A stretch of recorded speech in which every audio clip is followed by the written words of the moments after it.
So here are some of the tips when you're looking at how you make these changes successfully. Here's some tips that you can use.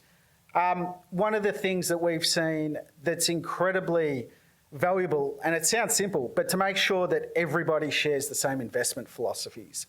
We've seen on multiple occasions where we've gone into businesses and the principals of those businesses have slightly different investment philosophies, and that can be problematic because trying to share that across one client base, what you really need to do is look for some of that middle ground and decide on one way to move forward.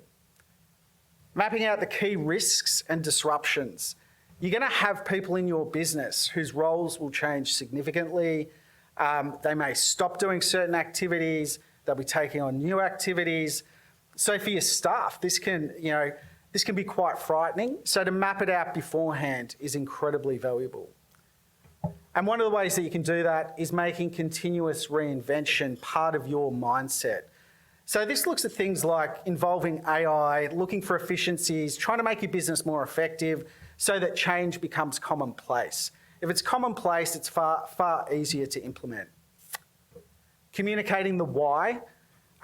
Remember this, that quite often the staff in your business, whether it's client service, whether it's paraplanning, other members of your team, they're going to be interacting with clients.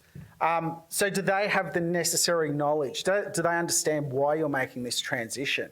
Have you sat down and explained it to them, the reasons behind it? Because if they're client-facing staff, it's really, really important that they can express that to your clients.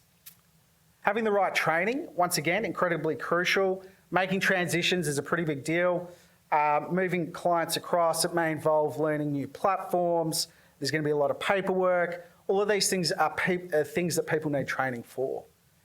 And making sure that you take on feedback from your staff. That one's critical because quite often they'll see the blind spots before you will. If there's issues in the transition early on, they're more likely to spot it. So if you're listening to them on a continual basis, it gives you the chance to address that quite quickly.